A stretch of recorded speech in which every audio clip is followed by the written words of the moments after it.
In England, in the middle of England, there's a city called Leicester. In this Leicester city, we had a small temple. It was a house, and on the side of the house there was, which was originally intended to park someone's car, it was a garage, and they had converted this into a kitchen. It was Janmashtami, and there was exciting programs going on in the temple room, the living room of the house. And the kitchen staff were joining in the festivities in the temple room, leaving the kitchen unattended. Some fire started, something very quickly, the whole kitchen burned down. Fortunately, no one was injured,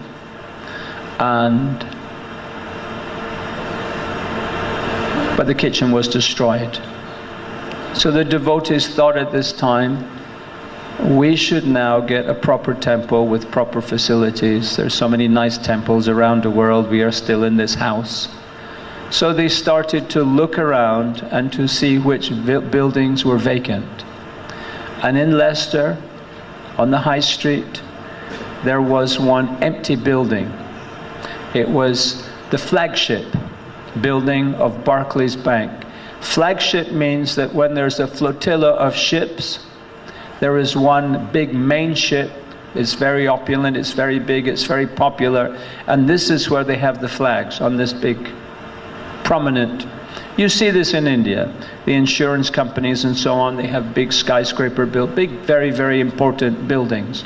Very impressive buildings to show how prominent and how powerful and how financially solvent they are. Well, this bank was such a building. It was 100 years old. It was a beautiful building with, it was like a temple. It was beautiful. The quality of the stone, the carvings, stained glass windows and chandeliers and wood, mahogany. It was a beautiful, beautiful building. And the devotees said, wow, look at that. Let's ask how much that cost. So they said, how much does this cost? And the bank people, it was empty. They contacted the website. They said, we don't know, it's not up for sale yet. We will put it to the management. So the chief manager of Barclays Bank, the chief executive, he was in London, in the headquarters. And he said, he replied to them, he said, this building, we're going to put it on the market for about £6.5 million, which at the time was $10 million. He said, we want $10 million. So the devotees, they didn't have anything like this. They had maybe $50,000, $100,000. They were dreaming they could get this building. So they thought, yeah, okay, it's too much money for us. They were looking for something smaller and very surprised how much buildings cost. Buildings are expensive. Anyhow, about a month later, Radhanath Maharaj had been invited to speak in the bank, in the headquarters. There were many Indian traders in the bank, many people who were of Indian origin, accountants, stock exchange traders and so on, several hundred of them, very intelligent, very good workers. They were working for the bank. So they invited him to come to give a talk.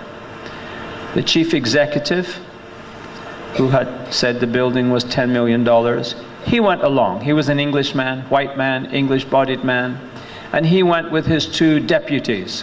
And they were also Englishmen. It was an English bank. They were also there. But they went to show interest in what the Indian workers were doing and some solidarity and this. So Radhanath spoke. About 20 minutes into the talk, the chief executive officer, this Englishman, he said to his secretary, he had this private secretary who was an Indian person. He was actually an Indian devotee, but he did not tell any of the bank his private business, he was just a very good, very efficient secretary. So the chief executive, he said to the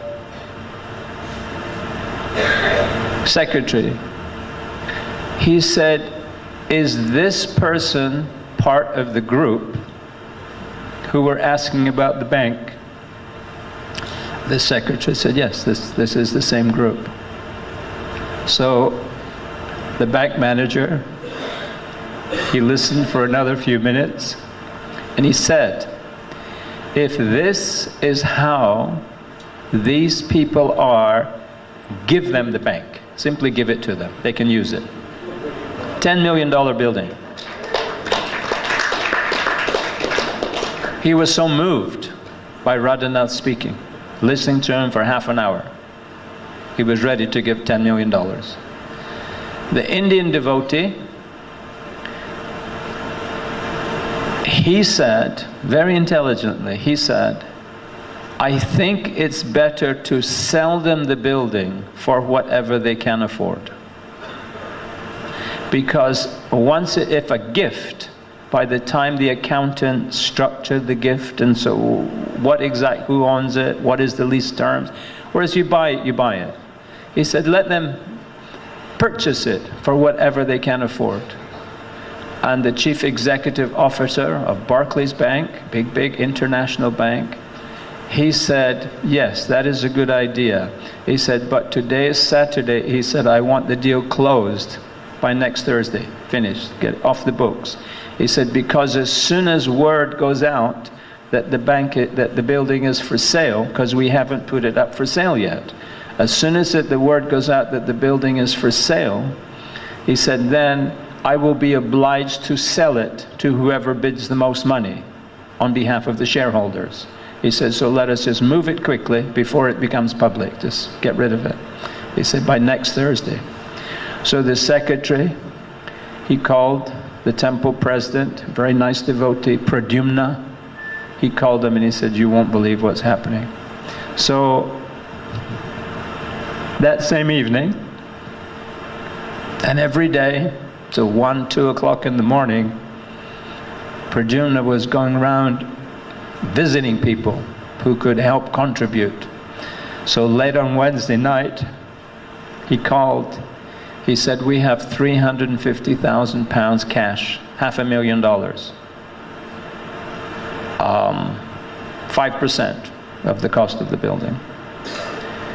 He said, okay, let me tell the boss. So on the Thursday morning, he said to the boss, he said, those people have contacted us. He said they can pay $500,000, £350,000. So the boss said, good. He said, I want everything finished today. Finish it today. So Radhanath Maharaj was completely instrumental in getting a $10 million donation from an English banker whose business is to make money, and only listening to him for 30 minutes. This is the potency that Radhanath Maharaj has.